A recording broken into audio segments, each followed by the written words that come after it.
Welcome back to Cloud's Retirement Chat. I am John Gay. I'm joined by Tommy Cloud from Third Act Retirement. Good to be back with you, Tommy. Hey, John. Good to be back. So in our last episode, we talked about 14 common mistakes people make when it comes to planning their retirement. And now that we've covered the things people do wrong, today we want to talk about how to correct those mistakes. So today we're going to talk about 5 solutions to these problems. That sounds great. I mean, what's the point in giving all the problems if you can't talk about how to take care of them? So episode 3 was the Q. Episode 4 is the A, in a way. So a little Q&A here. So we've got 5 different things that people can do to help plan for their retirement and avoid common mistakes. Let's start with number 1. Number 1 is going to also be the song that I'll come up with for this one is Quit Worrying. If you remember, I believe it was Bobby McDarren that had the song Don't Worry, Be Happy. Indeed, yep. Last show was Love Potion number 9, in case you missed that. And I'm an old radio DJ, so I do appreciate the fact that you are bringing back different songs to correlate to these topics. I enjoy that. Thank you. Thank you very much. I've listened to so much music over the years. So number 1, I think, if you want to begin to attack those 14 problems, is this is the way that I live my life. I've already explained that. My pocketbook shows this. My time shows this. Today, I'll go to an exercise class with a coach. I'm just going to go to an Orange Theory class. There'll be a coach there. And then after that, I'm going to get in my car and go drive to get a guitar lesson from a guitar coach, a guitar teacher. I'm trying to learn a song that I want to play for my daughter on her birthday, which is coming up in about 6 weeks to 2 months. So I've got some time to learn it. And so it's the same thing. If you look into Scripture in Proverbs, which was written, most Christians and Jews believe in what was written in Proverbs. So it's not just for Christians or just for Jewish people. It says there is a victory in a multitude of counselors, and it's telling you how to win. Go to people that know more than you do. Most people, when they want to get their car repaired, they take it to a car repair shop. If they really want to take it, they go to their particular car brand. We work on Toyotas, or we work on German cars, or whatever it may be. And so that's it. You want to go to a professional. Stop trying to do it yourself. Work with somebody. Pay them the money. They will help you increase your net worth better than you could anyway. They do this. They have experience doing this and helping people just like you achieve their retirement goals. And so if you want to have success, you go and seek out counselors. That's where you're going to find victory, and that's the first step to helping you sleep better, decrease your anxiety, and be able to want to spend more time with your family rather than you trying to take care of these things yourself, which you really aren't as qualified or have the experience as a financial planner that has years of experience doing this for people. It's just such an important thing. Like if you had a problem, God forbid, with your heart, you would want to go to a cardiologist. If you had a problem with your house, you would call your contractor. If you had a problem with your pipes, like my wife and I had in our kitchen sink, we had to replace the faucets. We called a plumber. Like, trying to do all these things yourself, it's the whole jack of all trades, master of none. You really want somebody in that specific role to help you out. And that, of course, goes for a financial advisor when it comes to planning for your retirement. It really does. And you look back on some of the wealthiest people that have ever lived, for example, Solomon, and he had, Joseph, who and Pharaoh had Joseph handle everything. He was his financial planner, and Joseph helped him increase his wealth and grow it for him. It's terrible. I was talking to somebody yesterday, and they asked me what I did, and it's kind of a bit of a tongue-in-cheek answer, but I would say I help rich people get richer. Most people in America are going to die in debt. So the people that I work with usually have at least $500,000 already saved up, and it's like, these are the people that I help. This is what I do. And so Vanguard did a study, and Vanguard, didn't have financial planners at the time. I don't know what they do now. They just are a mutual fund company. And they're very good at mutual funds. They're one of the best mutual fund companies, and a mutual fund company that I would always recommend if you're definitely going to buy a mutual fund, that is. They did a study on financial planners and found that on average, they bring about 3% per year with their value to the clients that they're serving. So by hiring a financial advisor, you're generally getting a 3% return. Above what you could do. their value that they're just creating for you, the money that you have. And these are just by taxes and the other things that they would help you with. Medicare insurance. We talked about that in the last show. Problem not using insurance. Medicare is another one of those big issues. What type of Medicare, how much Medicare, and we have someone that works with us just with our clients on Medicare and advises them as part of what they're already paying us. There's no extra fees on to work with him, but it's a 3% per year to their clients is what the financial planners have. And if you're listening to this, you can just go ahead and Google that when the show's over. Just Google Vanguard Financial Advisor Alpha Study or Value of a Financial Planner Vanguard Study. Just enter in something like that in Google, and you can click right on the white paper and read yourself what they did and how they came to this conclusion. It's an excellent paper. Vanguard has the philosophy of long-term investing. And so, John Vogel, I've heard him speak before at one of the conferences I went to.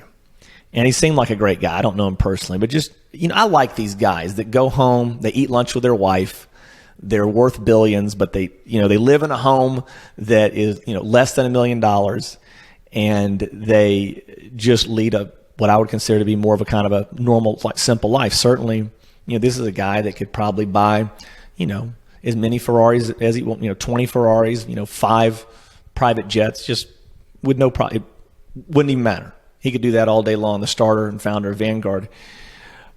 But they want people to invest and use their mutual funds properly. And that's why they did this study and have published it to encourage people to do that, even though the dog they have in the fight is for people not to do a bunch of churning with their funds so that they get the best use out of their funds, and they know it's best for the clients. So they're going to get paid either way. If you keep jumping from fund to fund, they're going to get paid either way, but they know it's going to hurt the client. So anyway, that's number one, is to hire somebody. Hire a professional. Humble yourself, and you'll have a better chance at success than doing it by yourself, particularly as you get into your 60s and 70s. And it's tough to say, it's hard to hear, but it's the truth. I said I wasn't going to start stretching until I turned 50. And I'm almost 47 now, and to start out this year, and we're here in January, I'm stretching 2 days a week. I joined this place called the Stretch Society, and I'm going in 2 days a week in between my workouts on Monday, Wednesday, Friday. I didn't want to do it, but my body said, please don't wait till you're 50. And I had to humble myself and go in there and stretch, and it's. I'm a couple years younger than you, and I just turned 40, and I walk my dog 3-4 miles in the morning every day, and I realized I have to start stretching before I take her for her walk, or I'm going to pay for it when I get home. So the mortality is important, which leads us into number 2, and that is creating a will with an attorney, right? That's right. Taking the time, again, to get another professional. I love to see people win, and I have found that when you seek out professionals to do that, you can. Not a pleasant event in my life, but unfortunately I did go through a divorce. And I went to 3 different counselors to deal with different issues involving it. One while I was going through it, and then, 2 while I was going through it, and then 1 after it, about 3 years after it. And so, again, any situation that we're facing. Now, you can go on to LegalZoom, and I've helped clients do that when there's really, really simple. Sure. You've got maybe an IRA, a big IRA in your home. Something like that. Of course, you've got furniture in your cars. However, simple situations you can use LegalZoom, but attorneys have made their fees so reasonable that if your net worth, including your house, is going to be, above $500,000, and I'm not even talking investable assets, their fees are not going to be that high. You can find an attorney to do it for you for less than $1,000 if all you want's a will. And I think that would be a wise thing to do. You want to be a good steward of what you have and directing it where to go after your physical body leaves this place. Then I think that's a wise way to do it, is to work with an attorney and focus on that first. Absolutely. Number 3 on our list is tax planning. And gosh, Tommy, this is so important. The higher your income and the more money you're able to save, the more valuable this particular meeting becomes for our clients. The more important it is for you to look at this. If you're listening to this show and you're able to save, say, $5,000 a month, it's more important to you than someone that can save $1,000 a month. Now, if you can save $1,000 a month, it's important to you. And it's going to be more important to you than someone that can only save $250 a month. And then as you go up above $5,000, you can save $10,000. You can save $20,000. You can save $30,000. Tax planning becomes more and more important to you. The more disposable income that you are saving and that you're able to save, the more valuable, the more important it is for you to do the tax planning. Even at $1,000 a month, it's important because we're now talking about $12,000.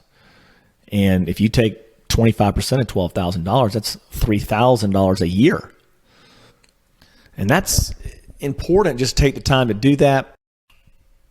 In our particular setup, we have a tax planning meeting with all of our wealth management clients.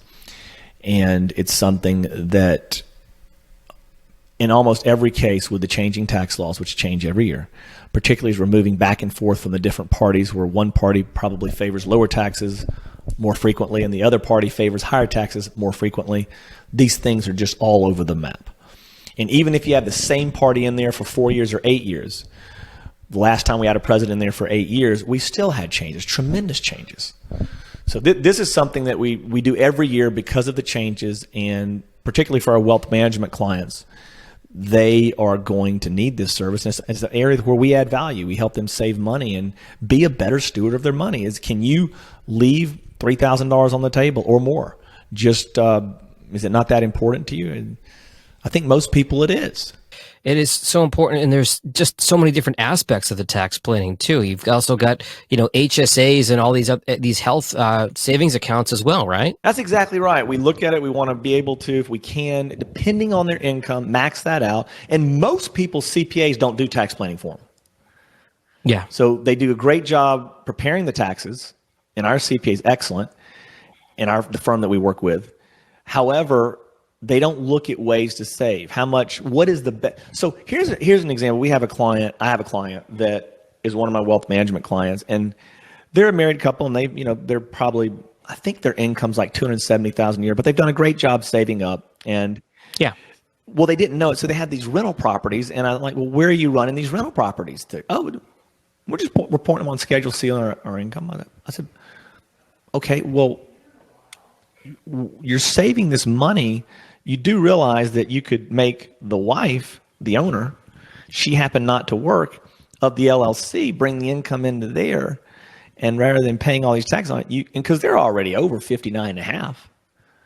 Mm-hmm. So I said, you do realize that you can take this and put into different types of plans. They can put into a separate, simple, not just an IRA at, $6,000-7,000 a year in today's dollars, but you can put much more into a simple, much more into a SEP, and much more into a 401k just by saying. So we're just from that meeting that we had for them, the taxes that they'll save in year one will be thousands. We're not talking $3,000. We're talking $10,000 in taxes because they were producing a decent amount of income and throwing that thing on the Schedule C, which pays at their maximum tax rate.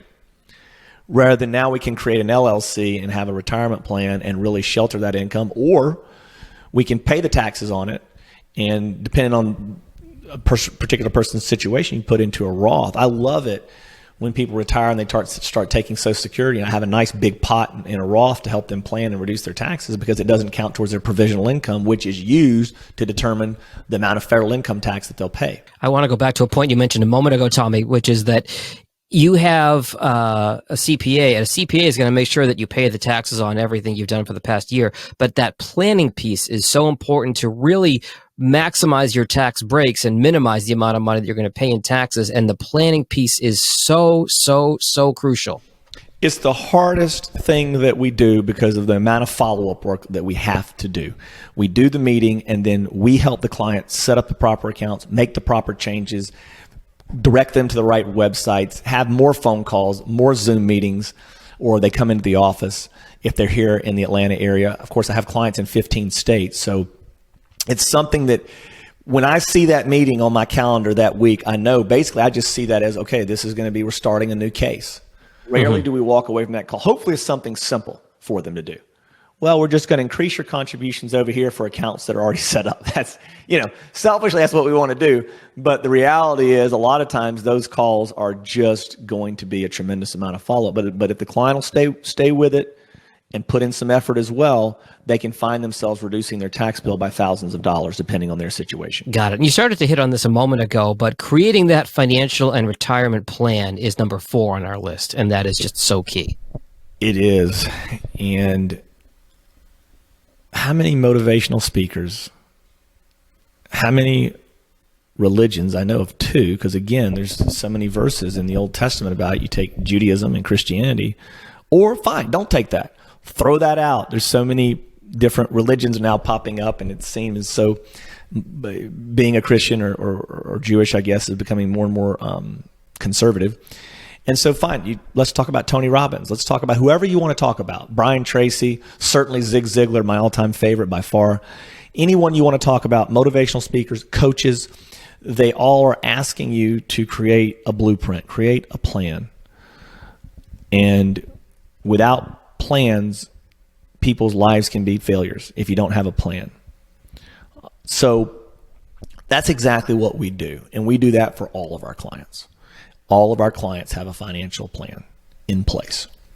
And we look at it and update it every single year. In addition to, of course, reviewing their investments every year. I mean, we do that. We have the standard portfolio reviews, but we want to come in and meet and talk about their financial plan. What are your goals? What's going on? And we're removing goals. We're adding goals. We're removing the value of assets. And those change tremendously. I had a client do something a little unusual, and he asked me to put his money into a certain investment. He was my first client, and I've been working with him since July of 2000. Mm-hmm. So he said, put my money in so-and-so. And I'm not going to say it because you just don't know what people are going to do. It's scary out there. So we put the money in there, and literally it grew by 407% in less than a year. Wow.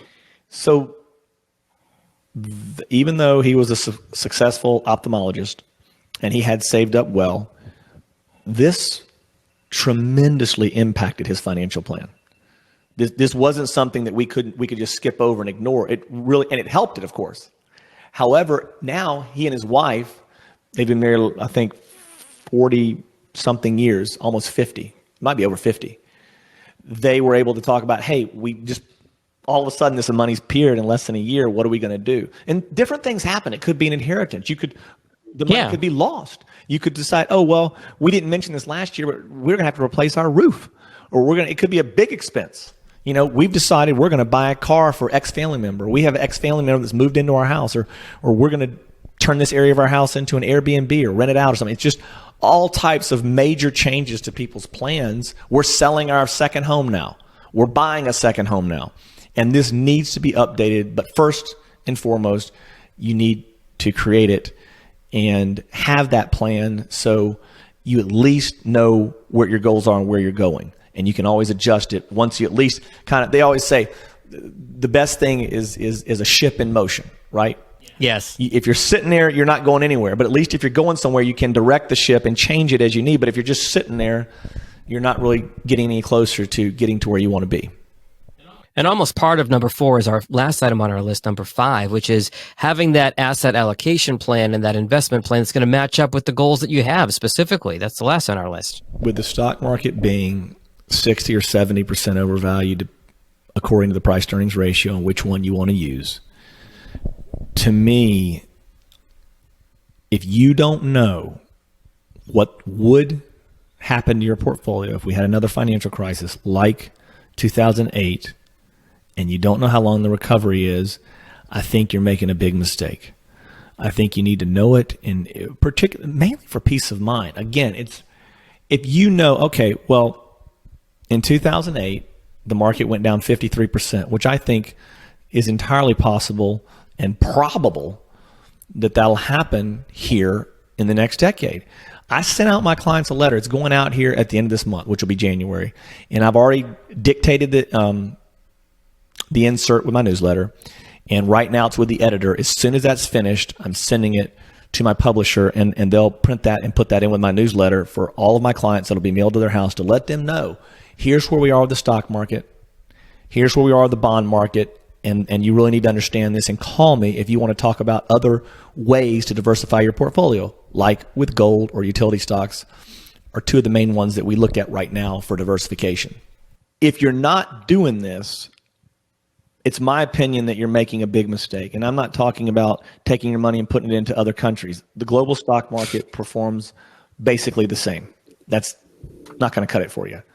I'm talking about putting your money into different types of asset classes that will not perform or go down at all or as much as the global stock market will the next time we have a correction or a deflationary wave. It's just huge. And while you're looking at it, you can also try to lower your expenses and lower, when I say expenses, that includes internal expense ratios, which we've talked about in the last show, I believe. No, 2 shows ago. And also the tax cost, which we did talk about in the last show, and I think even another show. And those tax costs on those mutual funds and even the ETFs are there. They're real. They're usually above 1%, depending on what you're purchasing. And you'll want to know that. So that's another way, not just to get diversification, but to also know your fees that you're paying inside of those different types of securities. So in our previous episode, Tommy, we talked about 14 mistakes that people make when it comes to their retirement. Today, we've covered 5 solutions. And of course, every individual situation is different. But for the most part, these are general rules that are going to apply to most people listening. And if somebody wants to talk to you at Third Act Retirement about planning for their future, what are the best ways to find you? Best way to find us is just to go on our website at thirdactretirement.com. Click on Get Started Now, and then click on Schedule a Call, and then click on the Retirement Ready Success Call. That's how you do it online. The other way that you can do it, which is equally as effective, is just simply to call into our office toll free at 800-917-5016 or 770-971-2888. And anyone that answers the phone will be able to schedule you a Retirement Ready Success Call. Excellent. Always a pleasure, Tommy. We'll talk again soon. Thank you kindly, John.